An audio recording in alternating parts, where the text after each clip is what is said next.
Come on. We all knew I was going to do this one. Hello, and welcome to Binge Watch. We're doing a series of unfortunate events, the Netflix television series, because, as I said, we all knew I was going to. Uh, this one has had my interest because I saw the wonderful little teaser trailer that Netflix did for it, and I got super excited.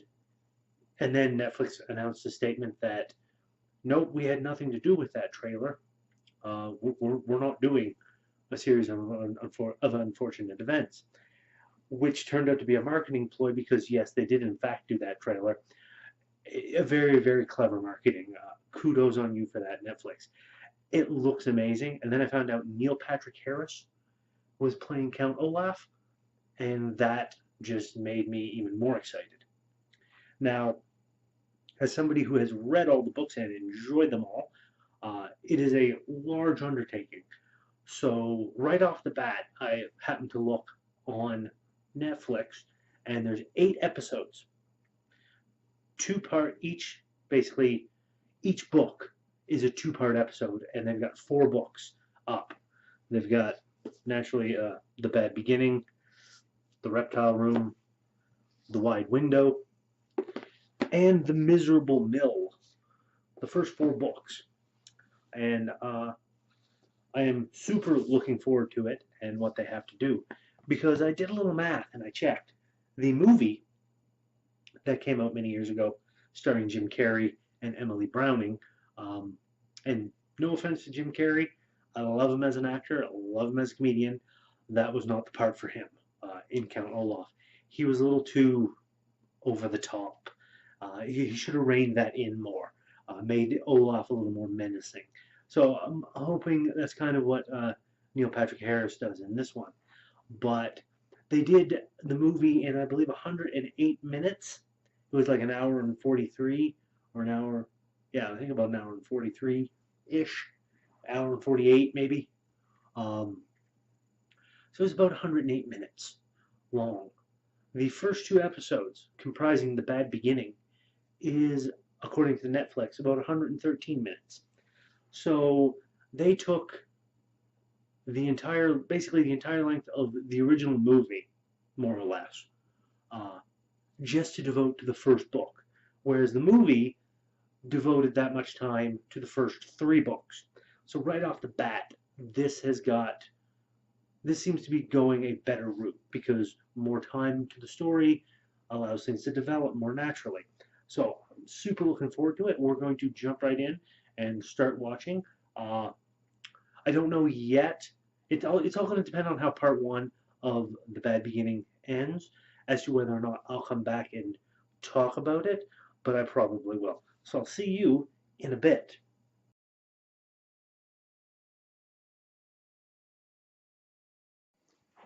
Okay, so episode one, The Bad Beginning part one, is done. Things are looking rather interesting so far. Um, it's definitely got a bit of a darker style and a darker tone, but there's a lot of juxtaposition going on in terms of the color schemes and the palettes and whatnot, and how everything's set up. It's almost kind of Tim Burton esque in how that is. The characters so far of the Baudelaires are adorable, and I want to hug them. um, Violet and Klaus and Sunny are all quite quite faithful to the books. I'm super happy with that. Count Olaf, Neil Patrick Harris. Oh my God, he was a good choice. While there is some humor into it and some comedy going on, especially with Count Olaf, he is cutting a much darker and more sinister figure than Jim Carrey's Count Olaf. There, it's kind of subtle. I'm really liking how things are shaping up so far. And Patrick Warburton as Lemony Snicket, the narrator, has a much huger role in this than previously, which I am really quite happy about because the narrator of Lemony Snicket had a much larger role in the telling of the story in the books. So I'm quite happy with that. Uh, Kudos to Mr. Warburton and his very very factual, deadpan narration. I'm enjoying it so far. So yeah, on to part two of the bad beginning. Let's see how this all turns out.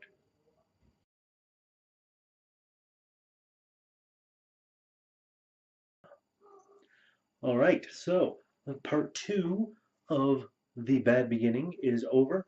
The first book has been concluded, and I have to say they have done wonderful things with this so far. Um, yeah, Count Olaf and his theater troops, hey Butcher, uh, the Baudelaire children, Mr. Poe, and Lemony Snicket, all of the characters, all the actors they've got going on here are amazing. And there's some new characters that I don't remember from the books.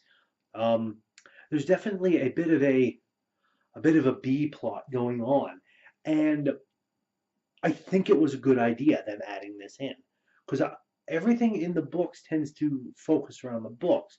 There's nobody really helping the Baudelaire children as I remember, but there are little clues here and there throughout it that maybe there are some people there trying to help in the sidelines and in the back. And with this Netflix series, they seem to be bringing that forward quite a bit. Also, spoiler warning right now for those of you who haven't seen it.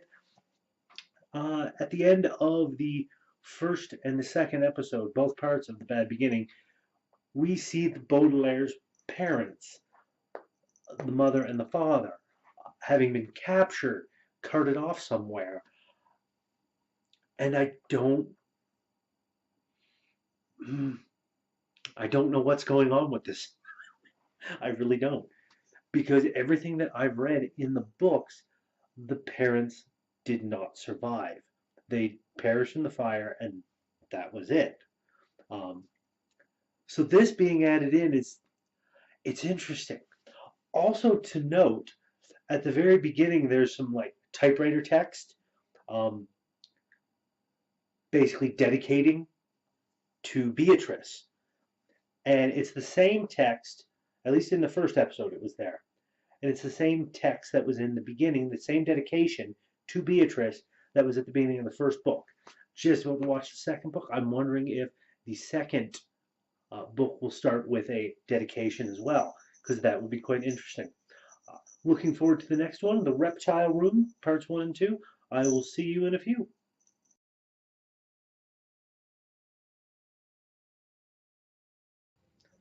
Okay, so now we've got the third episode down, part 1 of The Reptile Room, and already they're doing some really cool things. I kind of noticed it in the last episode, part 2 of The Bad Beginning. There was a little bit of a fourth wall break or a little nod towards Netflix in a way, and they kind of did another one in this one that was definitely a fourth wall break, uh, or not really a break, more of a little poke, a little prod. I'm enjoying that.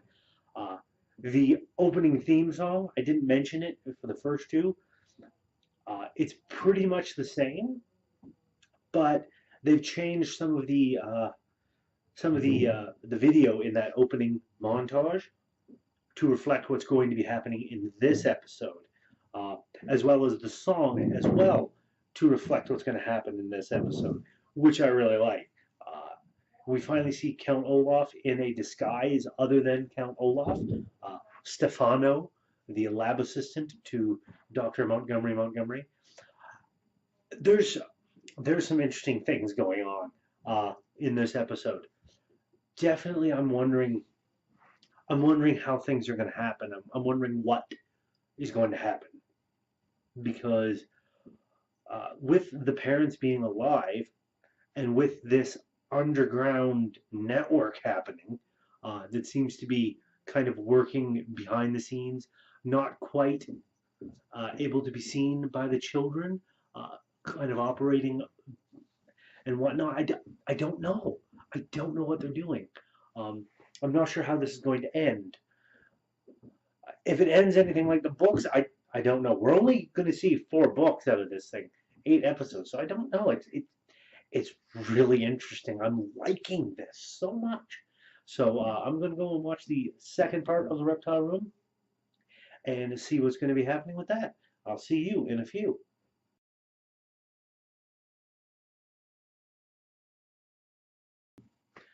Okay, so the second part of the Reptile Room, episode 4, is now down. I'm halfway through the series. And yes, so far they've been keeping very true to the books in terms of how the story plays out and so on and so forth. They're taking some liberties with the intervention of certain other people and the fact that the parents are still alive. Uh, kind of interesting on that note, the father's played by Will Arnett and the mother's played by Colby Smulders.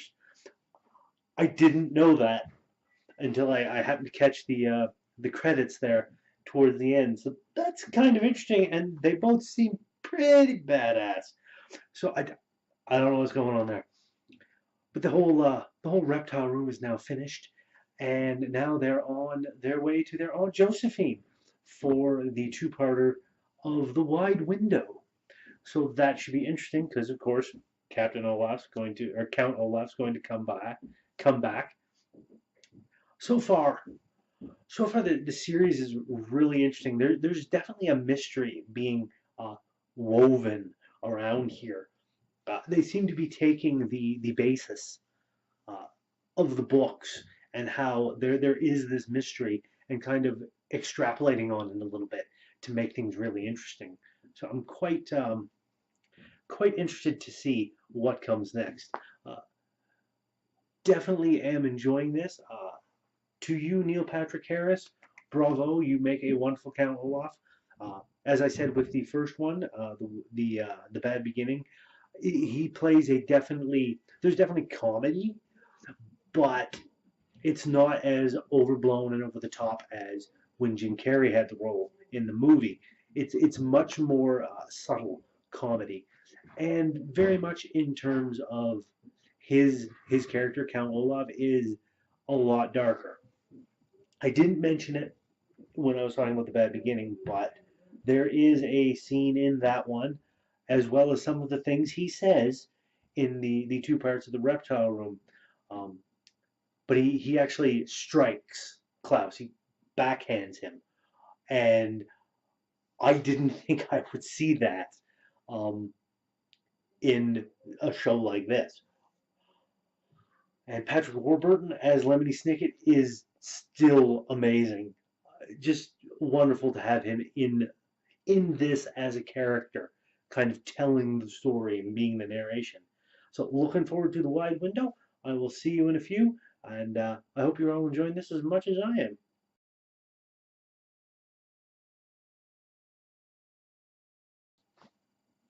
Well, part one of The Wide Window is now in the bed, and things are getting interesting. The characters that are in this are so over the top, but in a good way. They're very, what's the word I'm looking for? They're like archetypes of a character. They just amazing. So the Baudelaires have gone to live with Aunt Josephine, the fierce and formidable Aunt Josephine, who is afraid of everything. I forgot reading the story.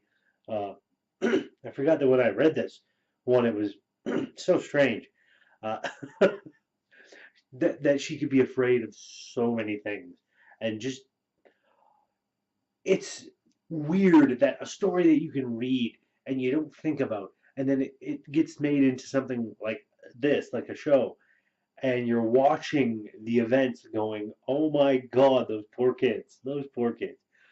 It's quite good. Again, there's more stuff going on in this with this secret organization that's kind of looking after them. Uh, Count Olaf's connected to it in some way. We don't know. I am looking forward to it. Uh, so far, it's good. The poor kids have found Aunt Josephine's note, supposed suicide note, and the shape of Aunt Josephine in the window. although it's actually the shape of a statue that was pushed through the window. But glass doesn't break like that.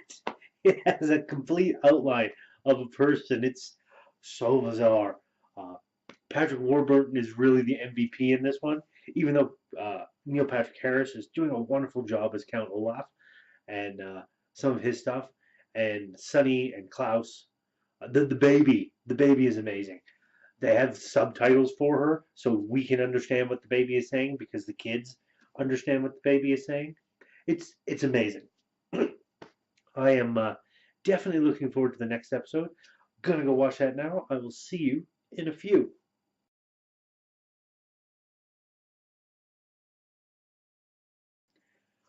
Well, we are done with the sixth episode of a series of unfortunate events, part two of the wide window, and yeah, this show is wonderful. I am loving every minute of it so far. I can't wait to see some of the later stuff when things start really getting interesting. The henchmen are all wonderful, especially the hook-handed man. He's they get quite interesting and strange. Um, just unbelievable some of the stuff that goes on. The lachrymose leeches, uh, all of the fun alliteratory uh, names of places and things going on, secrets that happen. I don't know exactly yet what is going on with the parents. Something is going on. Their intervention actually ends up helping the children survive in this. I don't know. It's very strange. Um, but yes, quite interesting. And Mr. Poe, Mr. Poe, he is full of fail. That man, so absolutely full of fail. I.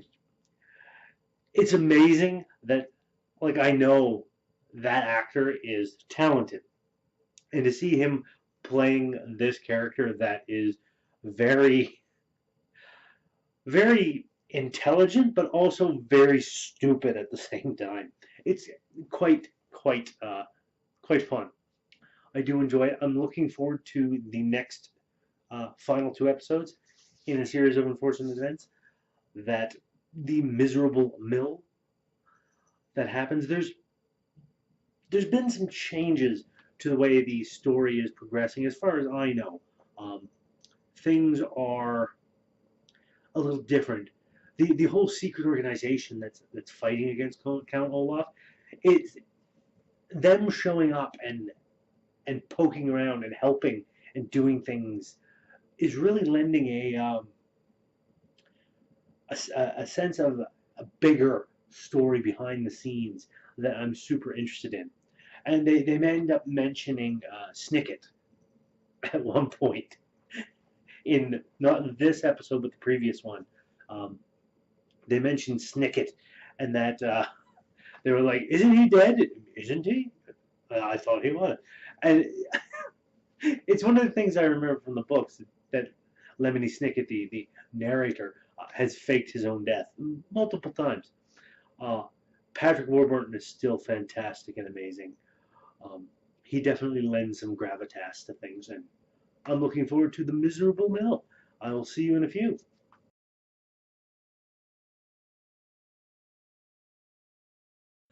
Okay, so the first part of the miserable mill, part one, is now done.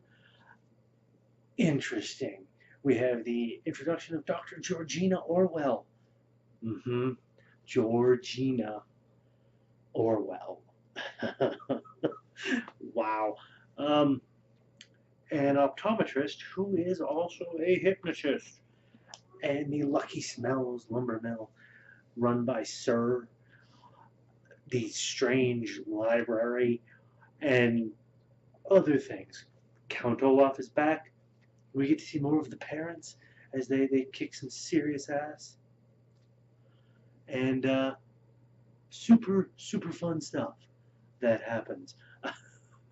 And spoiler alert, if any of you haven't watched this episode yet, They played me. They played me so hard. The parents aren't Baudelaire's parents. They're the parents of somebody else. Oh, it was a wonderful play. Oh, they got me. You got me. Mr. Poe is again made a fail.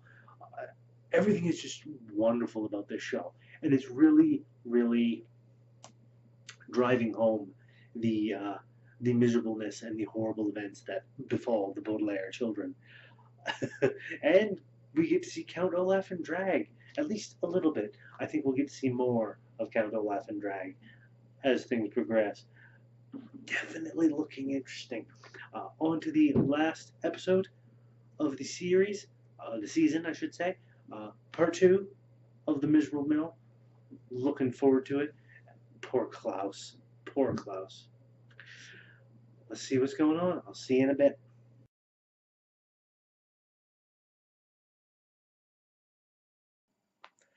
All right, that is the last episode of a series of unfortunate events on Netflix. Part 2 of The Miserable Mill, as the wonderful clash between Count Olaf, aka Shirley, Dr. Orwell, and the children come to a close. The mill workers are all set free. Sir, the boss, has disappeared, and the children have found out that their parents weren't responsible for a fire that destroyed a village, but actually helped save people. So that's good. There's a wonderful little musical bit at the end, which has many of the characters singing. It's quite interesting. Um, but everything kind of comes together uh, and ends in a way that is interesting because it's very much in keeping with the series. There is no happy endings. They say it right from the start, just like the books do. There is no happy endings in this story. It's nothing but a series of unfortunate events. You know what you're getting into right from the start because that's how it is. What can I say about it? They have done a fantastic job in adapting the books to a visual format, to a television show. I believe this was the perfect route to go. Giving 2 episodes, basically about an hour and a half or more each for each book, seems to be doing well. Um, but as you may have seen when I was showing off earlier with the books, the first few are kind of slim, but the books get thicker as they go along. So I'm wondering if later episodes might end up having 3 parts per book. Who knows?